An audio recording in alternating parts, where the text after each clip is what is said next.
Students, कैसे हो आप लोग। तो आज की क्लास में आप लोगों का स्वागत है। और आज हम लोग देखने वाले हैं वृत्तचाप की लंबाई, लेंथ ऑफ एन आर्क। ठीक है, क्या होता है वृत्तचाप की लंबाई, तो उसको हम लोग इस वीडियो में पूरा देखेंगे। और ये बहुत इंपॉर्टेंट है हमारे को समझने के लिए, क्लास 10वीं के लिए। तो सबसे पहले मैं आपको यहाँ पर एक वृत्त बना के दिखा देता हूँ, तो आपको एकदम आसानी समझ में आ जाएगा। ये जैसे एक वृत्त है, मान लीजिए यहाँ पर वृत्त जो भी रहेगा मेरा बराबर, तो गोल नहीं बनेगा, खाली कंसेप्ट समझने की कोशिश कीजिएगा। अगर ये वृत्त है, ठीक है, और अगर एक पूरा जो हिस्सा है, ये क्या वृत्त चाप है, ठीक है। अगर मुझे यहां से ये हिस्सा इतना काट के मैं यहां पर ऐसे निकाल दूं, ठीक है, और मुझे कोई बोले कि मैं भाई मुझे ये जो वृत्त चाप है इसकी लंबाई ज्ञात करके दिखाओ, तो हम लोग इसको तो स्केल से मेजर कर नहीं सकते, स्केल से नाप नहीं सकते। क्यों? क्योंकि क्या है भाई, वक्राकार है।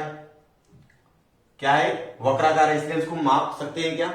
नहीं माप सकते हैं। ठीक है, तो अब इसी वृत्तचाप को मापने के लिए क्या सूत्र हो सकता है, ठीक है, उस सूत्र के बारे में मैं समझाने की कोशिश करूंगा और आपको समझ में भी आएगा। अब मान लीजिए हमारे पास एक वृत्त है, ठीक है। अब ये वृत्त का ये जो परिधि है, ये जो है, ठीक है, ये जो परिधि है, इस पूरे परिधि, ये चाप है, एक इसका पूरे परिधि का कुछ हिस्सा है। ये जो चाप है वो पूरे परिधि का क्या है, कुछ हिस्सा है। ठीक है, ये पूरा, इस पूरे परिधि का क्षेत्रफल कितना होता है बच्चों? ये जो पूरा परिधि होता है गोल गोल, इसका माप होता है 360 होता है। कितना होता है? 360 होता है। बराबर यहां तक। तो अगर मैं वृत्त चाप की लंबाई मापूं, वृत्त चाप की लंबाई, तो बच्चों इस कंडीशन में क्या रहेगा बच्चों? 2 पाई आर रहेगा। वृत्तचाप की लंबाई क्या रहेगी यहाँ पे? 2 पाई आर, क्योंकि वृत्तचाप की लंबाई क्या है? परिधि से डायरेक्टली प्रोपोर्शनल, मतलब जितना परिधि रहेगा उतना वृत्तचाप की लंबाई भी रहेगा, मतलब उसको डायरेक्टली प्रोपोर्शनल कहते हैं इंग्लिश में। ठीक है, अगर अब ये तो समझ में आ गया आपको। और अगर मैं एक वृत्त लू अभी, ठीक है, इस वृत्त में सिर्फ मैं हाफ पोर्शन जो है, ये जो इलाका है, ठीक है, अब मुझे सिर्फ इसका लंबाई चाहिए, तो आपको देखने में समझ में आ रहा होगा ये क्या है? अर्धवृत्त है। क्या है? अर्धवृत्त है। तो यहां पर वृत्तचाप की लंबाई क्या हो जाएगी बच्चों? वृत्तचाप की लंबाई क्या हो जाएगी? 1/2 गुणे 2 पाई आर। ठीक है, यहां से समझ में आ गया? पक्का? चलिए, क्योंकि यहां पर आपने बोला जो वृत्तचाप की लंबाई है वो आधा हो जाएगा, क्योंकि यहां पर अर्धवृत्त आपको दिख रहा होगा। अब अगर मैं चौथी कंडीशन लूं कि भाई मेरे पास यहां पर एक वृत्त है, ठीक है, अब मैं क्या करता हूं, इस वृत्त को 4 समान भाग में बांट देता हूं। इस वृत्त को क्या करता हूं? 4 समान भाग में बांट देता हूं। ये 4 समान भाग में मान लीजिए आप लोग, तो यहां पर प्रत्येक कोण का माप उसके चाप के माप के क्या रहेगा बच्चों? बराबर रहने वाला है। ठीक है, अब मैंने क्या किया कि इस वृत्त को 4 सर्वांश भाग में बांट दिया। अगर मुझे अब इसका माप चाहिए, इस वृत्तचाप का माप चाहिए, तो मुझे क्या करना पड़ेगा? तो मैं लिखूंगा वृत्तचाप की लंबाई। वृत्तचाप की लंबाई क्या हो जाएगा बच्चों? हमने इस वृत्त को कितने भाग में बांटा है? 4। तो क्या आ जाएगा? 1/4 गुणे 2 पाई आर, बराबर 1/4 गुणे 2 पाई आर। अब मेरी बात ध्यान सुनो, अगला वृत्त मैं यहां पर बनाता हूं इस तरह से। ठीक है, अब मुझे यहां पर केंद्रक है और ये चीज है। ठीक है, अब मुझे क्या करना है? इतने भाग का लंबाई चाहिए, ये जो वृत्तचाप है इसकी लंबाई मुझे चाहिए। तो आप कैसे निकालोगे? ठीक है, यहां पर प्रॉब्लम हो जाएगी, क्योंकि यहां पर हमको मान लो 4 भाग में किया तो 1/4, अगर सर्वांशम भाग है तो, यदि सर्वांशम भाग नहीं दिया तो क्या होगा? तो बच्चों याद रखिएगा, जो वृत्तचाप की लंबाई है, जो वृत्तचाप की लंबाई है वह उस त्रिज्या द्वारा और उस चाप द्वारा और उसकी त्रिज्या द्वारा बनाए गए कोण की क्या होता है? समानुपाती होता है। क्या होता है? समानुपाती होता है। बराबर, जितना लंबाई रहेगा उतनी क्या रहेगी? उसका कोण रहेगा। बराबर, अगर मुझे यहां पर कोण मालूम पड़ जाए तो मैं वृत्तचाप की लंबाई ज्ञात कर सकता हूं।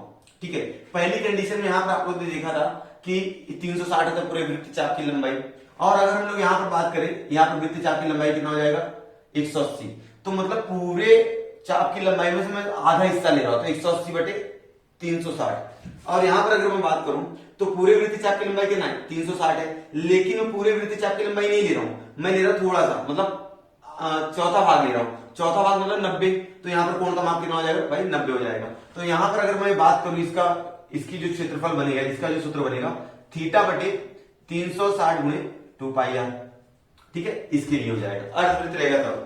अगर यहां पर है तो θ कितना हो जाएगा बच्चों? 360, और थीटा का मान यहां पर कितना था बच्चों? 180 था।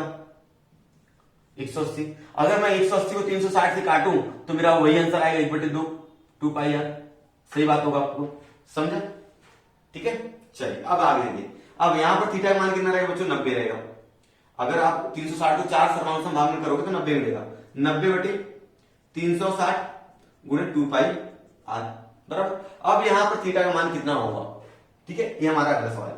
तो अगर थीटा का मान मुझे मालूम है तो मैं वृत्तचाप की लंबाई ज्ञात कर सकता हूं। जैसे अगर मान लीजिए थीटा का मान कितना है बच्चों? 30 है, तो यहां पर क्या हो जाएगा? वृत्तचाप की लंबाई L बराबर 30/360 गुणे 2 पाई आर। सही है। तो इससे हमको एक चीज समझ में आता है कि इसका जो सूत्र होगा, यहां पर थीटा क्या हो रहा है? बार बार बदली हो रहा है, कोण जो है बार बार बदली हो रहा है, आप लोग देख लो।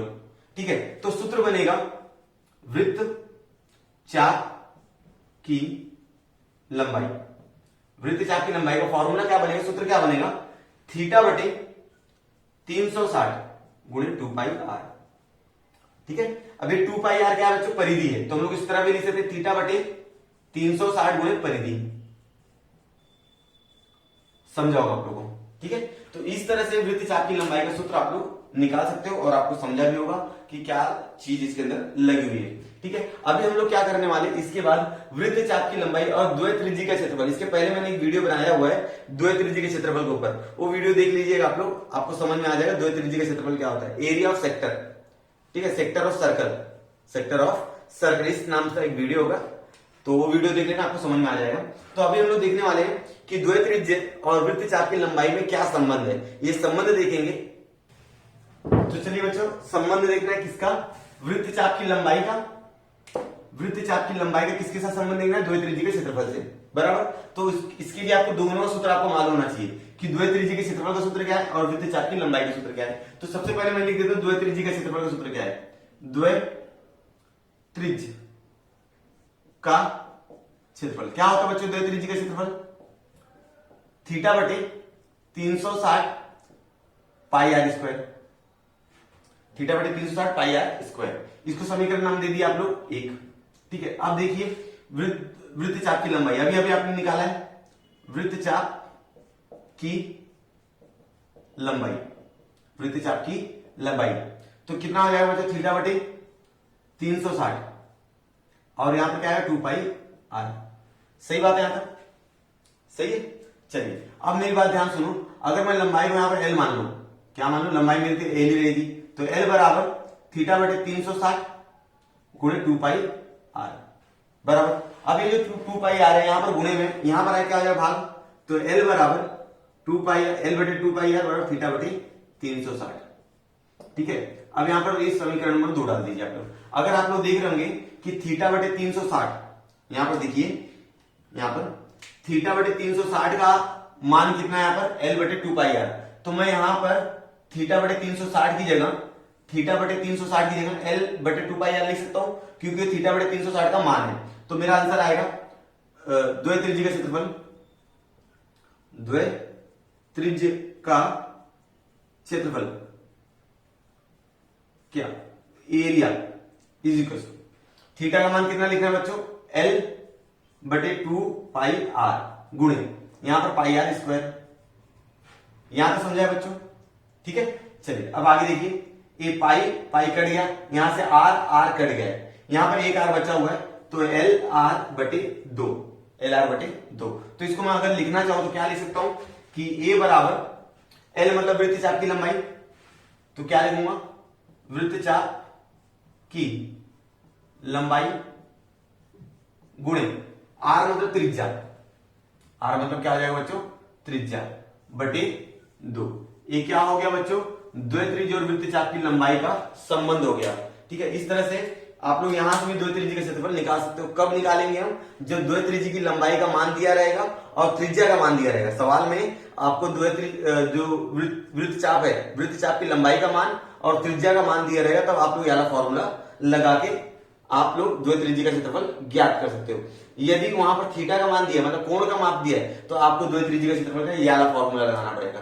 यदि आर और एल का मान दिया तो याला लगाइए, अगर कोण का माप दिए तो याला लगाइए। तो इस तरह से हमको समझ में आ गया कि वृत्तचाप की लंबाई क्या होती है। उसका फॉर्मूला मैंने बताया θ/360 2 पाई आर, और मैंने ये भी बताया कि जो वृत्तचाप की लंबाई है और द्वय त्रिज्यीय का क्षेत्रफल है, उन दोनों में क्या संबंध है, वो मैंने संबंध भी बताया और मैंने आपको उसका फॉर्मूला भी डिराइव करके बता दिया है। तो स्टूडेंट, मुझे उम्मीद है आप लोगों को सारी वीडियो समझ में आ रही होंगी। अगर आपको समझ में आ रही है तो क्या करना है, आपके दोस्तों के साथ इस वीडियो को ज्यादा से ज्यादा शेयर कीजिए और हम लोग मिलते हैं नेक्स्ट वीडियो में नए टॉपिक के साथ।